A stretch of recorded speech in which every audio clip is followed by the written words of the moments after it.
très chers téléspectateurs ou internautes.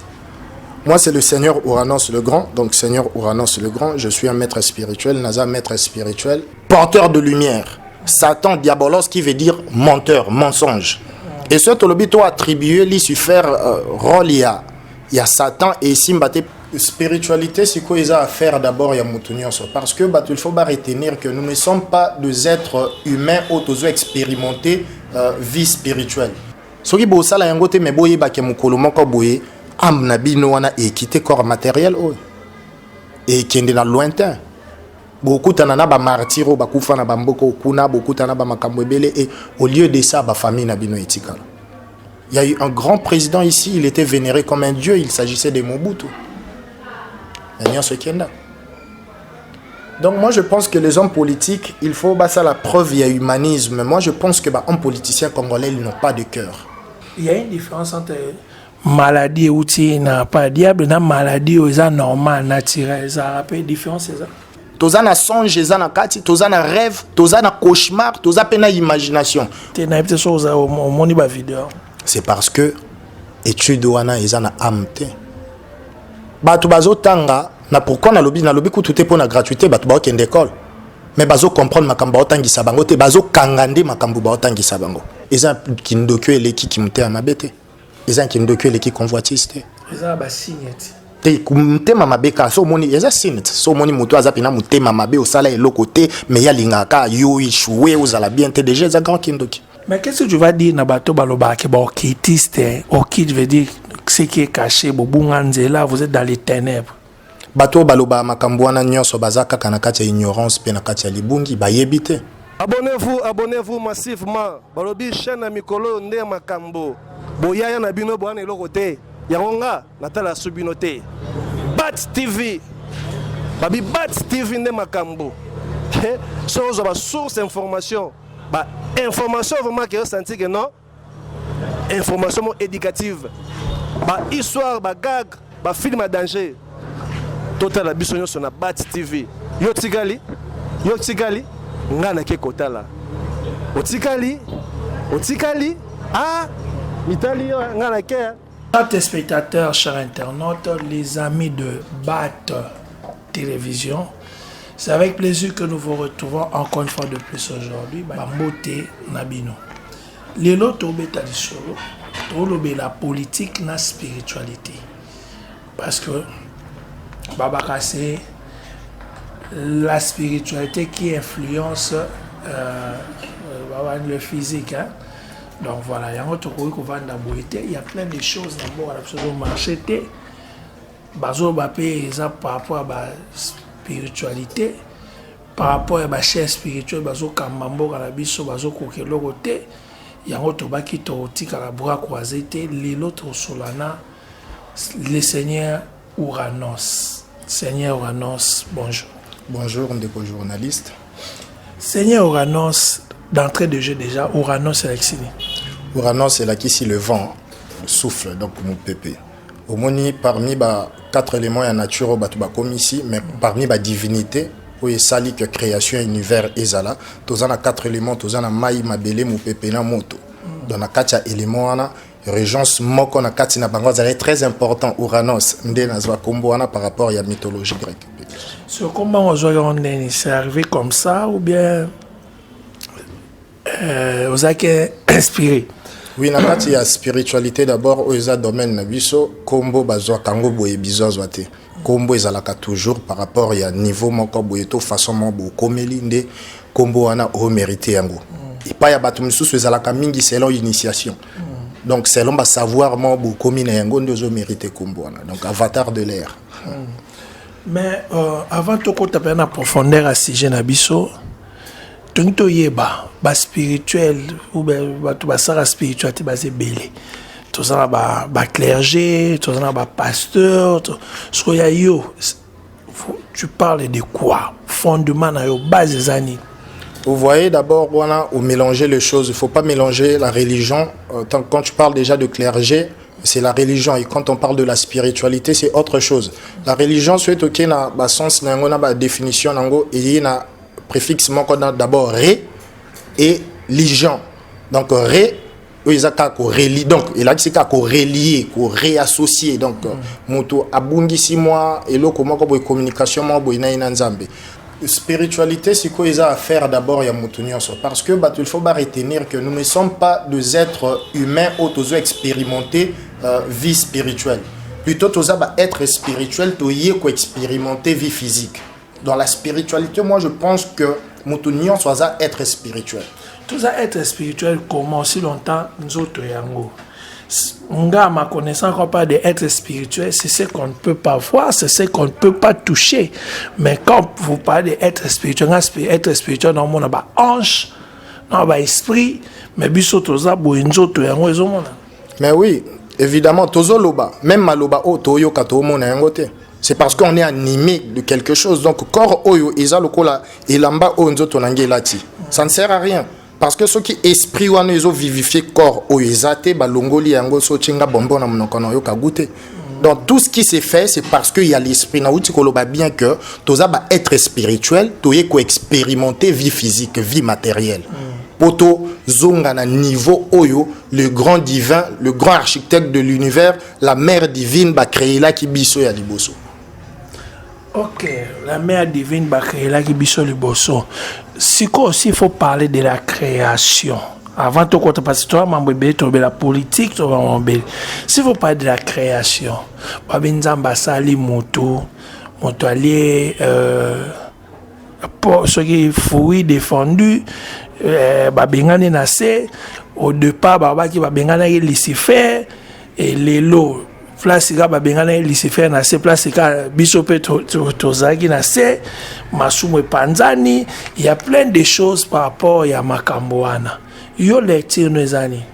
Vous voyez tout à l'heure na uta ko biso naza plus maître spirituel que religieux, mais on va expliquer ça parce que eza d'abord na ba confusion et beleza la wana quand on parle déjà ba chassa qui Lucifer, donc différence déjà ezate ba oye ba kocha Satan na Lucifer na place na été. Donc Satan et Lucifer, c'est deux choses vraiment différentes. Lucifer, Luxufer, qui veut dire porteur de lumière. Satan, Diabolos, qui veut dire menteur, mensonge. Et ce tolobito attribué Lucifer rôle il y a Satan et Simbate parce que même dans la Bible après Koliam Boumano tangi au monake Nzamba ebisi bande kone banzambe voici que l'homme devient comme l'un de nous en connaissant le bien et le mauvais.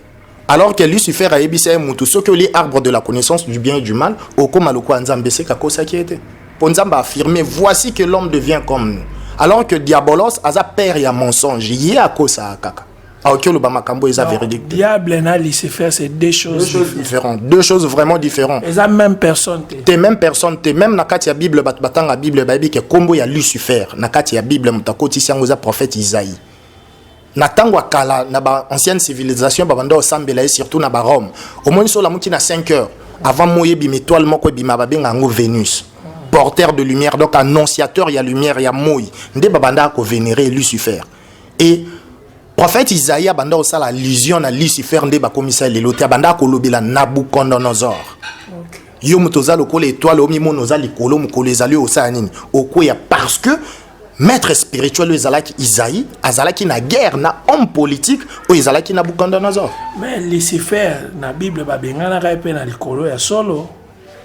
Lucifer babengana likolo je ne crois pas vraiment tous ces plagiats na ba makambo na moi étant qu'un autre maître spirituel je crois pas en ça parce que Lucifer c'est une entité de haute classe, de haute qualité.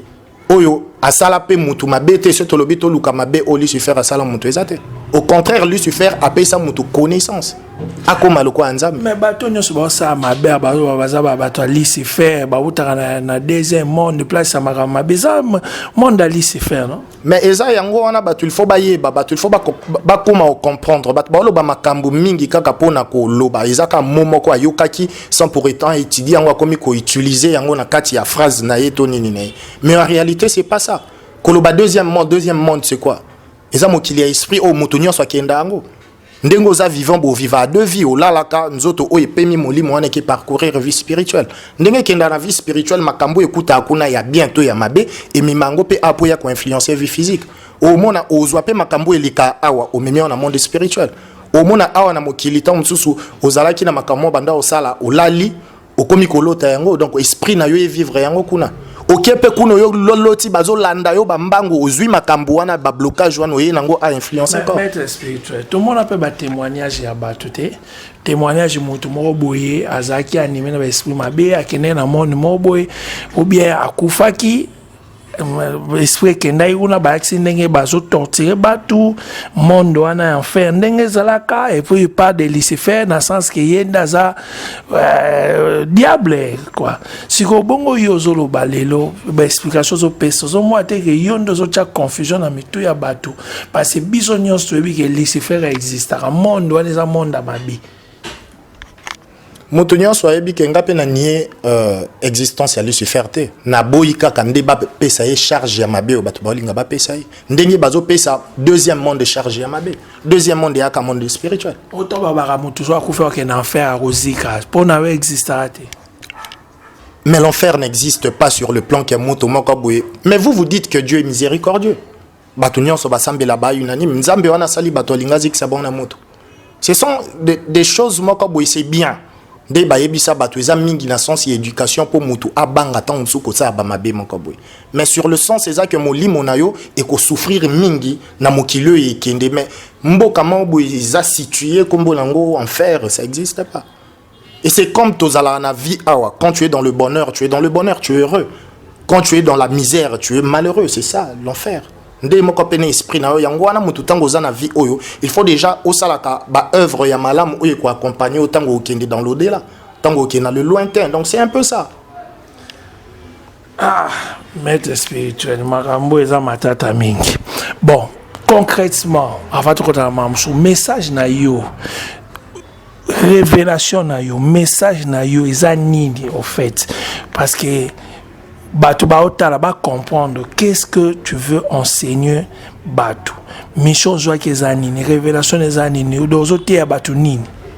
Merci Mingi Lisusu pour la question. Nous avons dit que biso toza plus sur la spiritualité et toza en étant que mutu nyonso na mokili ndenge toyaka ko expérimenter vie matérielle, il faut y na aide na yo envers univers. Il faut y ko aider ba semblable na yo. Nous parlons plus du moi intérieur, le grand moi intérieur. Nzambe oazana kati ya mutu parce que na kati ya tout un chacun de nous il y a cet intercelle divin. Batu nyonso oyo basambela kabaza unanime nanga que Dieu habite en tout un chacun de nous. Souffle oyo achaki oyo tozo pema oyo to mona kate eza essence wana divine. Et mutu nyonso il faut aluka azongi la harmonie na ye na le divin on eza na kati na ye po mutu réellement asala miracle ndenge Nzambe asalaki. Il y a un message là. Mission na biso tozaka ka tozongisa mutu na vraie origine na ye mutu a retrouver qui le divin wana na kati na ye. Mais est-ce que vous vous rappelez à Mézi il y a comme ça la délivrance il y a batu ka maladie mutaza posséder na minimum mabe na éviter parce que yo déjà tant ba Lucifer ozo dans un comportement yo même on a sens mais est-ce que vous vous rappelez ba délivrance mutaza posséder na minimum mabe tout ça ba maladie. Mais quand je te dis que moi je suis un homme spirituel c'est que wana ya makambula biso parce que tango mutaza déjà animé na ba esprit ya négativité bazali te outi na Lucifer te outi na Satan. Il faut pas confondre Satan et Lucifer. Ah donc Lucifer c'est autre chose. Satan c'est autre chose. À ma connaissance Lucifer eza comme tant azaki na nzambe ta ba bengani na ndalongwe Lucifer comme Satan. Te tango azalai kuna babanda benge ange de lumière et non porteur de lumière, ange de lumière et non porteur de lumière. Donc il y a deux choses différentes. Bato il faut ba longola moi bilo msusu ba erreur eze belé na mitu ya bato. Avant continuer expliquer sur diable et Satan différence c'est ça. Diable Satan isa lokola lelo ba benga Yoshua ba benga Jésus. Okay. Mais vrai combo na c'est Yoshua. Ndé bato ba traduire diabolos ba tiango Satan. Okay. Mais normalement c'est diabolos. Donc Satan diable diabolos combo ne pena diabolos na grec combo na ye ya liboso ba prononcer qui diabolos aza dérivé à Lucifer te. Donc lui c'est autre chose. Mais na pesio ba signification nango au moins na porteur de lumière na spiritualité mutunyo soyez bi que c'est la connaissance. Tandis que mensonge eza mabe lo comment ya mabe mutunyo soyez bien alors que connaissance eza mabe te. Plutôt tozana ko yokasko différence.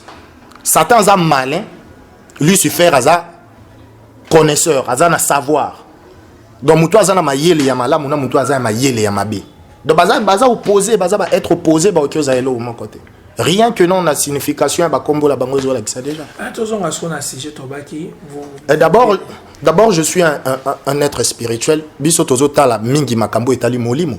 Des makambo oyo biso toyebi kosala yango très bien n'importe qui parce que toza plus attaché na makambo wana. Toza bato to retrouver déjà le divin en katina biso. Cet esprit, nous faisons les choses par rapport à l'esprit qui habite en nous et cet esprit vient de Dieu. Ndenge bato babenga ka Dieu. Donc c'est un peu ça. Est-ce que il y a une différence entre maladie ou na pas diable na maladie ou ça normal naturel ça rappelle différence c'est ça? La différence c'est ça kutu makasi. Baba. Différence c'est ça d'abord toza na maladie oyo eza infection et ezo utata mususu na eloko mobo eza pe physique lokola yo tozo ndeti ngungi a suyo a kotisi ba sécrément na ye sali moi système mobo epesi yo malaria. C'est normal. Wana melakisi. Mais toza na maladie oyo batu bazana bandaku bazana bakawane belé oyo atamboli pe na ba hôpital nyonso malade wana emonana te. C'est spirituel. Rien que au monde ayo mona ka ki aza animé na makambo mabe. Tant akutena mutu aza doué na spiritualité a osala ka ba syndrome au mona miso nezo beta donc eza ba signe moi ebele oyo so na lobina italien ngo a émission bimbe ici là. Mais non, bat bon là nous bazana besoin de conseil na yo. Oui, conseil na il y a des gens peut-être qui sont malades, il y a des gens peut-être qui ont des problèmes. Comment ça voyez ba que problème on a na ngozo nécessité na luka maître spirituel. Problème on a na ngozo nécessité na luka net maître spirituel net ba ka maladie. On peut savoir moi ba référence ba signe. On voit que ça qui sont on sort ta maladie ils ont répété sort ta maladie ils ont ba signe ça boy. C'est déjà ça na uti koloba déjà tant ozobe la maladie mo boy OK pa ya ba minganga baza censé au monde yango baza ba matériel nyonso o emona ka ba microbe. Ba komona que c'est une maladie patati patata. Mais tant ozotambula na ba hôpital bazo zongisa yo qui est maladie automoni angote maladie eza cannabis oté maladie oboyete mais yo na kati na yo sentir que ozobe là vraiment rien ne marche dis-toi que c'est plus quelque chose de physique c'est quelque chose de spirituel autre za pena maladie wana emona naka ba pesa ko bakisi ya ndenge nyonso mais ici la kate parce que au traité yango na niveau dense niveau assez or il faut kota nango déjà parce que effet nyonso oyo corps physique ezozwa yeba mingi euta na kati ya esprit quand l'esprit est troublé le corps n'est pas sain. Un corps sain dans un cœur sain dans un corps sain. C'est comme ça qu'on dit quand ton esprit est dans le trouble, eza nabama kambu yamabe, yeba que ton physique eza jamais calme. Matériel na yo e kangama. Et pour matériel no e kangama il faut envoûtement ndenge nyonso ya tant so divorcer ya. Malade ko ya. Bana ba obela bana ba okufa. Donc eloko e tchao kaka mal à l'aise pour bunganzela oza na divagation. C'est un peu ça. Est-ce qu'on peut parler à mystère à songe? Oui, mystère ya songe. Pas de problème. On peut expliquer bateau parce que dans Andela Bassonge peut m'arranger belé il y a quand Dieu aussi peut interpeller les gens dans Andela Bassonge m'arranger ma bé muso comme on dans Andela Bassonge et on peut expliquer dans le mystère à songe. D'abord awa toloba ki yango bien que mutu aza être spirituel oyo azo expérimenter vie physique et au lieu de ça mutu avivaka deux vies mutu avivaka na monde physique mutu avivaka na monde spirituel. La transition ya pongi qui peut teza na moi mutokyo qui est na monde spirituel parce que na kati spiritualité tant ezalate okyo la kaka siko a omonyo zape na France kaka siko pozongo comme na Cameroun parce que c'est l'esprit qui marche et ndengo kenda kuna na kati monde spirituel wana okyo kuta na ba makambu ya mabe makambu wana ya mabe loko eza esprit yeba ke okoya na yango et ko affecter corps matériel parce que nzoto o ezoto sakaka o molimo ezosala. Alors que na kati ya phénomène ya ndoto eza kaka ndoto te eza mo ebele toza na songe eza na kati toza na rêve toza na cauchemar toza pe na imagination moto musu na réalité non pe na sali voyage te mais il voit des choses hein wana eza imagination mais ndoto proprement dit songe penza to ba cauchemar c'est que mutu asali pe na voyage vers l'au-delà kuna akutena ba makambu ya bien ayeba ke oki ko affecter pe sur le plan physique. So akutena pe na makambu ya mabe ayeba ko affecter sur le plan physique. Ndema pe mutu azwa ka makambu awa sur le plan physique mais sur le plan spirituel. Mutu azala ki par exemple excité trop na ndenge ya boy ya lali ake ko sala yango la monde spirituel. Et comme à la ligne ba femme de nuit ba mari. Mais yango pa ngana tono heureusement kotipe na poango. Ba isa ba ndeko bele ba vivable lokwana ba femme de nuit ba mari de nuit alali azoloto ndiaza na mobali monsieur alali alota na moi si j'ai eu des cas où mutoye bisoke azobima azolota obima na moi si on n'a pas éjaculé moi si pas azobima ba senti peu ndirer ma mobali pourtant physiquement boye azana mutute c'est comment expliquer? Mais oui, parce que nakati il y a esprit na phénomène, il y a esprit, tout ça, il y a esprit au bazar très loin. Il y a humain, tout ça, il y a esprit au bazar très près, il y a humain. Esprit au bazar très près, il y a humain, tout mingi babenga bomba fantôme. Moi, esprit au bazar trop pimbe na biso. Et ça là, jeu en mingi. Yaka ko coucher na batu, nakati ya mokili. Na ba sentiment na bango. Et boti saka bango, voire même bana sur le plan spirituel. Au moins, moi si.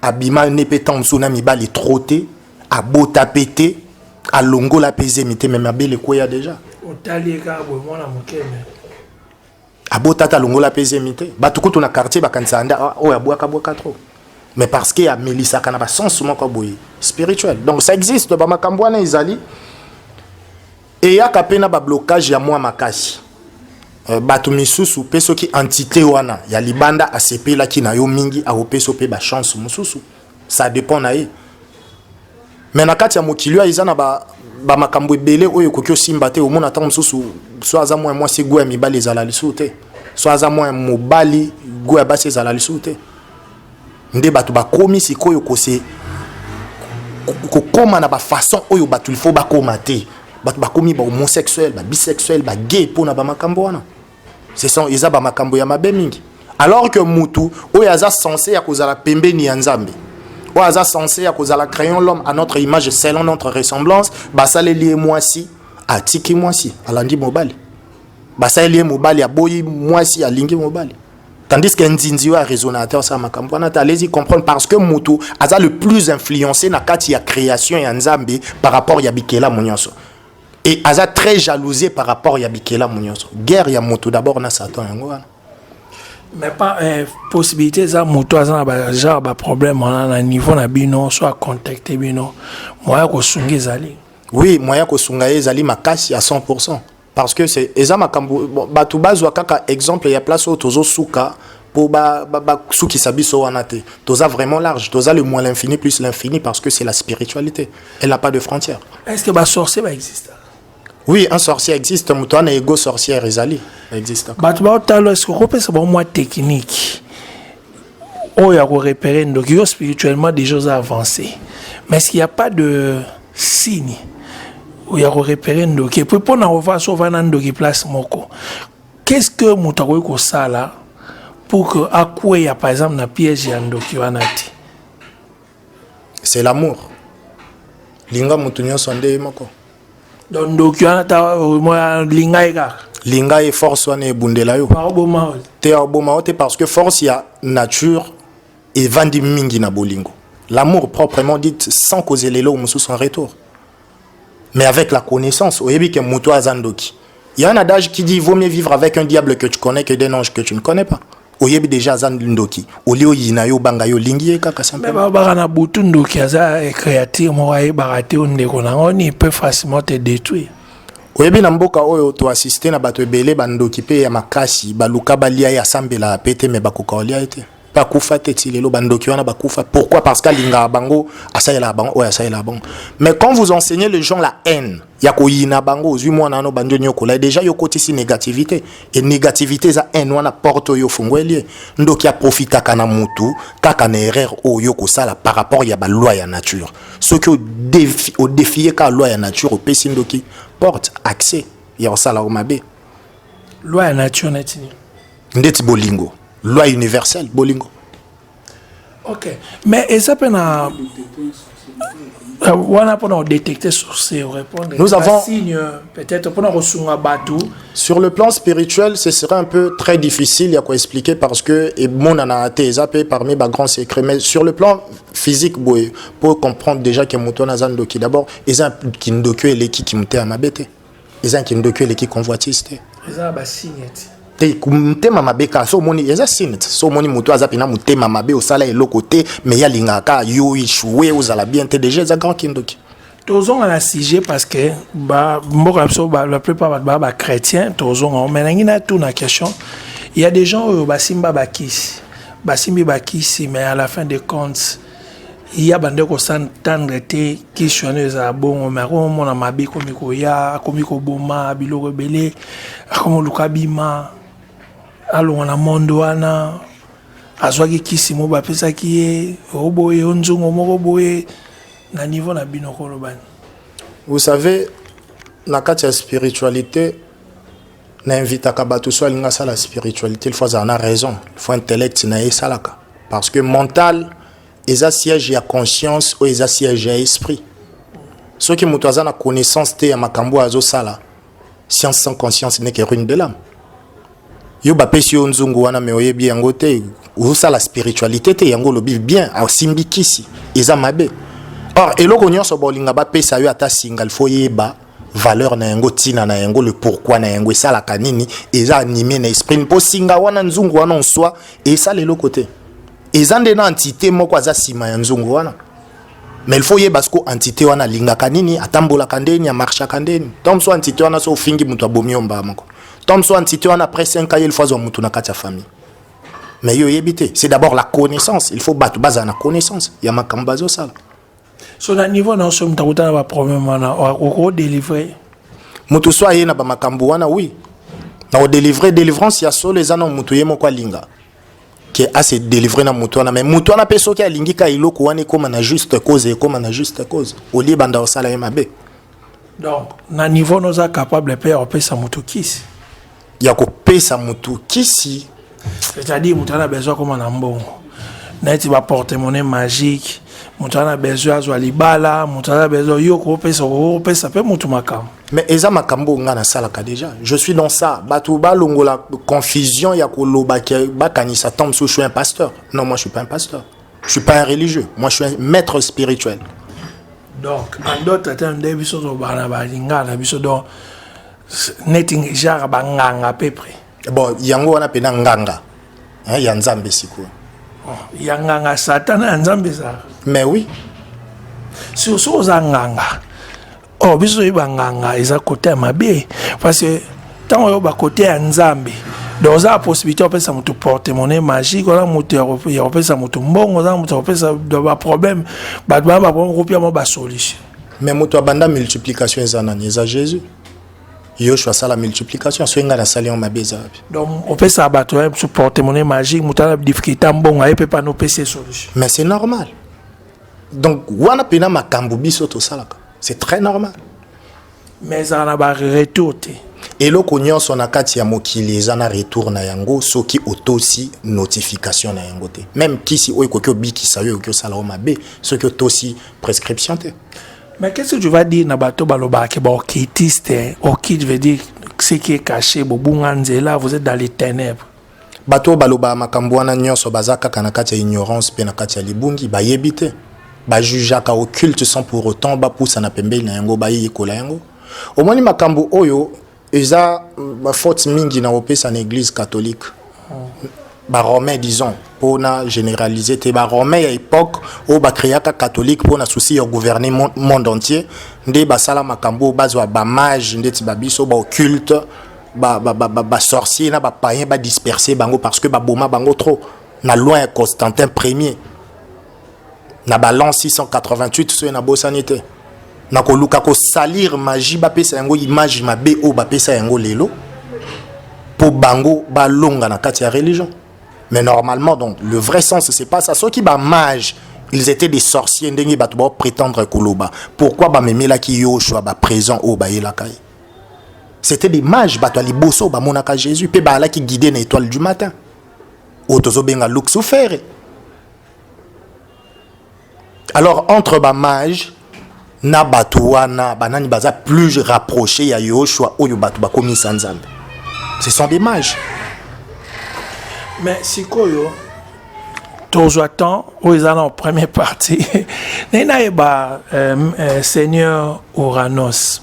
Mais tout le monde a rappelé ça dans bandero mingi ba uti pe na monde wana ba longwe pe ba komi na bango sambela azaki musicien na musique ya bandai ko sala asimbaki pe ba kisi asimbaki mwa makambo belé alobi o moyen te to landa ba témoignage na ko par exemple neti ya koja ko azaka musicien wera Patrick Ito Edep, so comment on ça Bombo ko jako a beta lisolo ya ute na monde na longa comme ko sambela siko soki bino ba maître spirituel vous encouragez les gens ya remona clair na makambo songolo mais ça na ba longa na monde na bazo yasko na christianisme pas Yesu Masia. Comment expliquer, analyser tout ça? Vous voyez, bango bazala na courage otanga makambwana mais ce biso to lobito banda otanga ba pasteur ba yaki pa na biso za catastrophique. Ah bon, do ba pasteur ba ya. Bo bazwa ba miracle puis ba ko isa bato wapi. C'est pas l'œuvre de Dieu. C'est de n'importe quoi. Vous voyez, les lona Congo eza eloko oyo po muto sala boutique na yo na église na yo wana. Il faut aya na ba masolo moko boyenga na zalaka ndoki na zalaki mwasi alisi faire na butu to bota bana misatu. Otali mwa muto azolo ba ala mwasi alisi faire na butu yo leki Jacqueline. Yo leki Belzéboul. Pour yo comme mwasi alisi faire. Allez-y comprendre. Lucifer aza entité yo sakanete. To chakutu non satante. Donc eza ba sentiment hein ceux qui a lingia zwa succès au monde ba musicien surtout ba mesana ide na succès a lingia zwa succès moko boy bomba ko Jacques Alain musicien Weranson moi c'est Weranson ya ndako azala ma pasteur sko ba moto na ye wana mobali na la mutabaki sa mema ko Jacques Kunezik sakete comprenez. Voilà, ça c'est Seigneur Uranos. Voilà, toujours continuer l'émission. Je vous assure que vous avez la première partie, deuxième partie, tu as le christianisme, et puis troisième partie, tu as le macamonia sur Salamé. Avant de tu as le christianisme, bon, en fait, tu as le peu politique. Tu as le christianisme, pour nous, Jésus-Christ. Pour nous, Jésus est un maître spirituel. Oui, maître spirituel. Très élevé, avec beaucoup de respect, à un niveau très élevé. Au bango na époque na bango, balena ba concentration à makasi. Et bazana na Android était poison na moi distraction. Vina ezala qui dévoué na makamboana. Donc c'est un maître spirituel très élevé. Et c'est normal. Adam allait na papa te allait pe na mama te. Melchisedec n'avait ni père ni mère, c'est normal. Oui, c'est dans la spiritualité tout est possible, c'est normal. Mais biso ba chrétien na kombo Yesu Masia, ba esprit mauvais Yesu bima na kombo Yesu Masia des miracles, na kombo Yesu Masia des guérisons. Mais yo a le bino so makamusus. Mais non. Pour na yo lecture nous sala na kombo Jésus-Christ parce que elo moko okuko sala raté na kombo Yesu. Tout passe par le nom de Jésus-Christ. Merci beaucoup pour la question. Ba miracle les sala mebele. Oui bisa ate ke bato tata onda ba miracle sala na kombo Jésus. Toza journaliste au moni une époque ya kala en Égypte babandai ko sala nzambe bango mo ba créer Vaudor bango mo ba sali bando sambelango bando sala pe ba miracle babunda na Moïse bango ba sala ba miracle difléo bango pe ba sala on appelle ça les grégores canal spirituel au bo télécharger pour na eloko wana travailler par rapport à croyance na foi être babenga ngo grégor et grégor ezanini canal spirituel bo canaliser fréquence na bino ya foi na kombo ya Jésus, c'est normal ça. Les lois Congo mbimba tozu nzete moko boto comme si on nzambe to canaliser ka penser na biso. Na yango to pesi yango énergie spirituelle comme ça ba miracle. C'est vrai ça. Mais au moment que ba miracle on est la toujours miniature. Ba miracle nyonso otangilanga wana eza ba kamoko boya mike ça la mais la mutu nyonso. Même ba o ba sambela ate. Mutu asambela apete wana abimaki 100 eloko na tongo ba bengi azui kopa musala. Ceux qui sont allés à une église à témoigner Yesu sali. Mais na monaka chaque jour na mboka oyo basimba ka drapeau ya pays. bazo sambela pona yango. Mais mboka ngo ezobunga kate pourquoi? Le grand miracle to zela yango. Au côté des gens en politique, lelo mboka na biso décoré contrairement na bamboka misusu mais balo ndeko musu balobi parce que ton négligence Simon Kimbangu, c'est lui l'envoyé de Dieu. Yo lecture ça. Mboka oyo soki ezalaki bongo c'est que avant Simon Kimbangu déjà mboko il fallait bien. Parce que Simon Kimbangu aye na ba 1900. Mais Congo ezala déjà avant ba 1900. Le problème c'est pas ça, le problème c'est que il faut pas retrouver la divinité en eux. Tu vas retrouver puissance ou na bonzambe na kati na bango tu vas comme en estime de soi. Vous voyez le Congolais toza trop tolingi koye bate. Tolingi kondima kaka o bato bandimisa biso. D'abord pour mboka o esimba il faut tolongola makambo nyonso bandimisa biso. C'est pas par le nom de Jésus que mboka o esimba. Parce que bato nyonso bo kamba mboka oyo banda e banda baza bato babimi na église chrétienne. Bango nyonso. Mais tande ba otambusa mboka. Est-ce que babanga à Jésus yango, est-ce que message yango bazo yango vraiment? Non, c'est que peuple congolais il faut tous à la conscience. Pour tous à la conscience, il faut tous à la biso na spiritualité to bengaka auto observation. Mutu na mutu aluka amiye banano bien. Ceux qui amiye bi bien aoye bamboka na e bien. Ceux qui ayebi mboka na e ba indien balobaka il dira Gandhi aloba celui qui se connaît l'univers et connaît les dieux. Grand philosophe baloba connais-toi toi-même. Donc il faut omiyeba. Il faut avoir cette connaissance. Les Congolais mukula omiyeba bien au mona ke makambo nyonso etambola bien ko ça été yina été parce que les autres baloba ke toi na diamant na mboka o. Te belé batangi on na ba classe mais na vie na été ko mukula tikala o mona diamanté. Alors à quoi exploiter ngonde nini ya yebi ngote.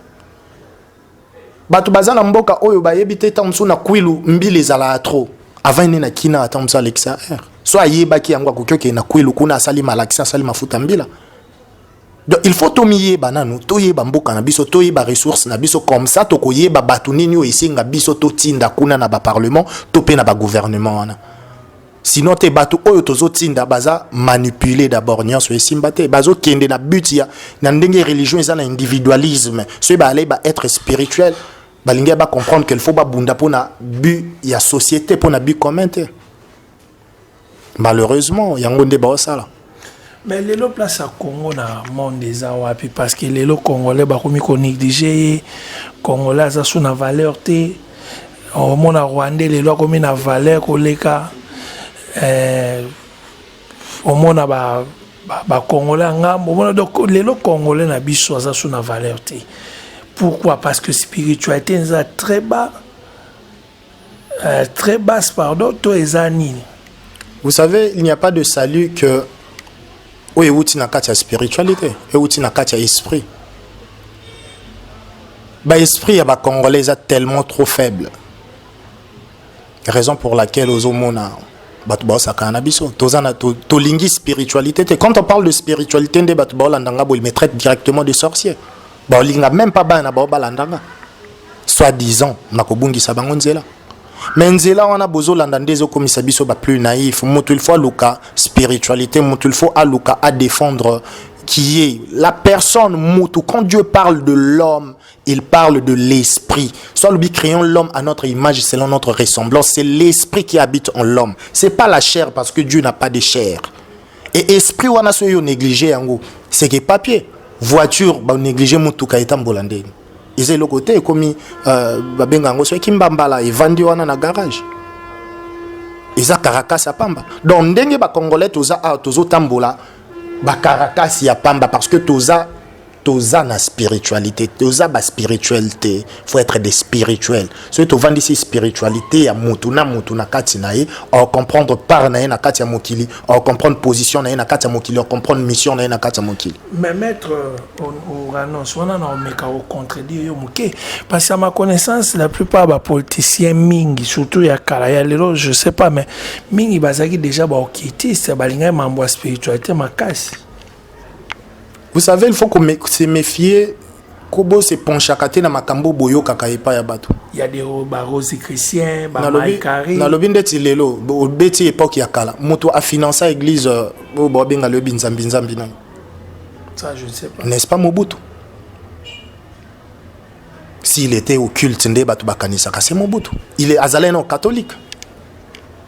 catholique.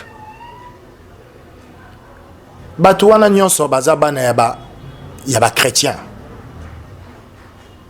Omoni mutu tango abotama na kati ya mokili, mutu ayaka na essence spirituelle. Yango mona kaso tali ne longi ya bébé omona kaka vide moko boye na innocence. So tali bébé omona innocence mona elongi na parce que aza na essence wana.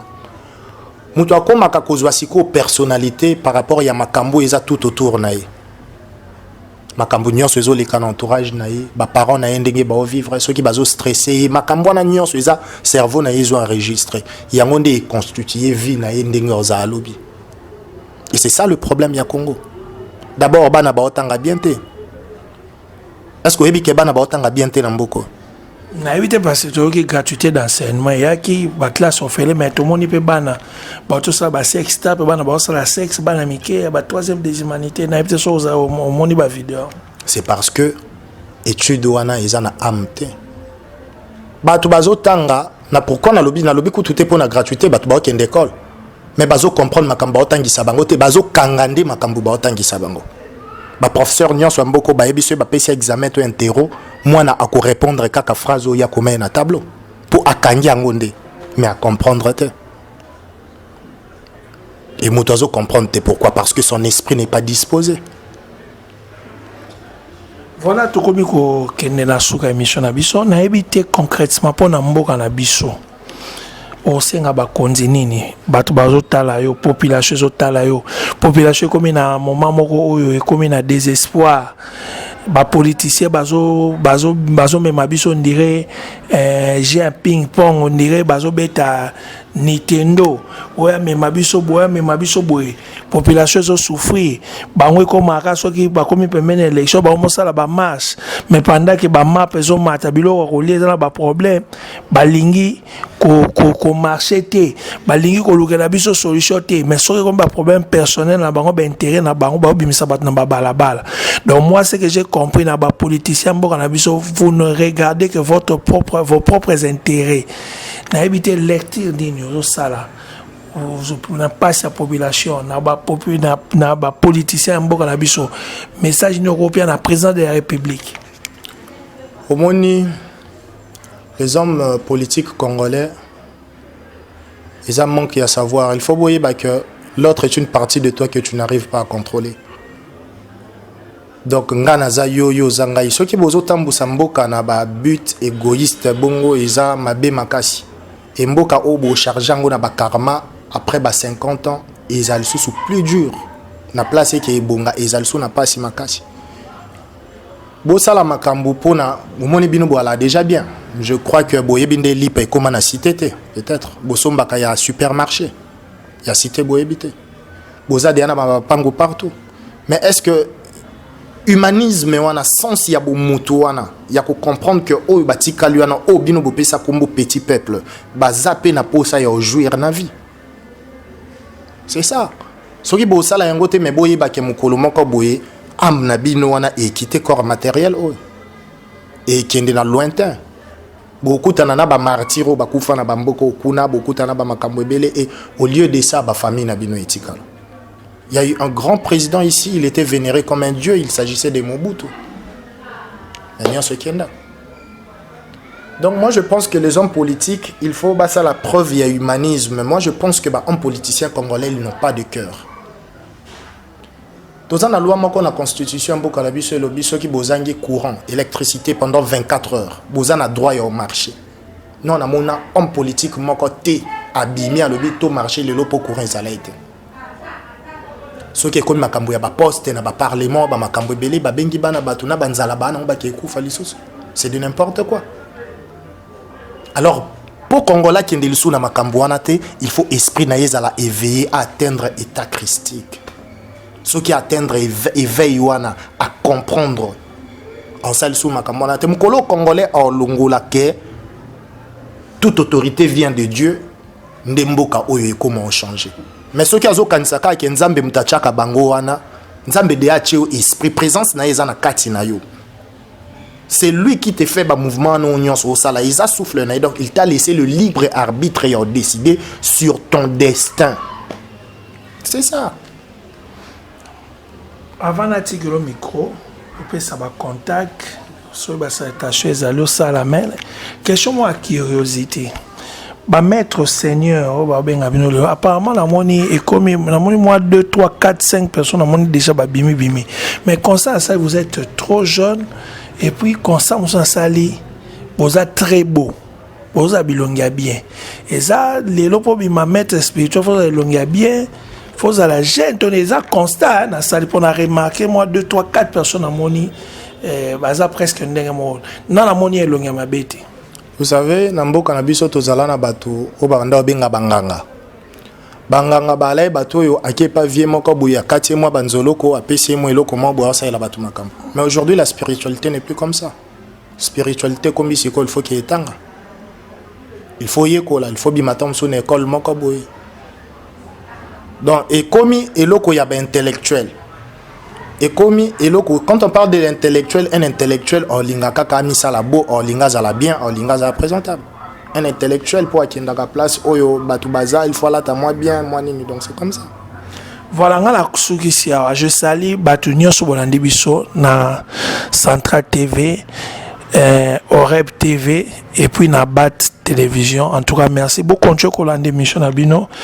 Chaque fois tu as un apport bino donc mbote na bonyo bolinga biso lelo vraiment na pesa bat mbote té na oti que l'invité miko yé ameka un peu ko pesa mot de la fin batu bakoy ko kutano ndenge nini opesa ba numéro contact na yo et puis message no de kisango penza bien donc message no de kisango bien soki batu ba oya ezana ba po batu mi babanga ka mona obanga ezana ba retour donc na tikilo miko.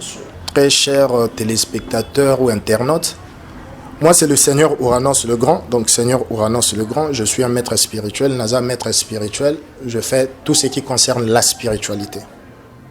Vous avez un problème, il y a malchance, libala, isoyate, oh nous sommes liés sur le plan spirituel, oh yo moko na conscience na yo parce que na kati ya mutu déjà esprit ezali na conscience na yo, isoye biso kete makambulange comme osenga spiritualité, Naza na vous contacter nga na WhatsApp nanga plus 243 81 60 64 212 plus 243 81 60 64 212 toza pe na page Facebook où il y a le temple du grand moi interne ce qui beaucoup tu as beaucoup na quelques publications na biso toza na vraiment et na bateau yo babanga ka peut-être que ba condition liboma to makamboana non chez moi mutabela liboma tepe mutu akufa kate.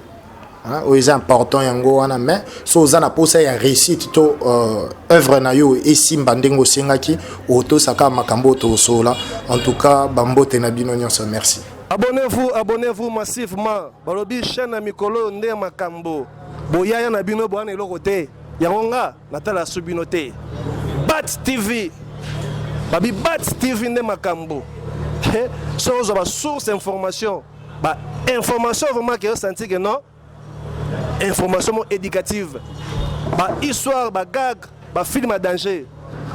Total la biso sur na Bat TV. Yo tigali, ngana ke kotala. Otikali, ah, mitali ngana ke.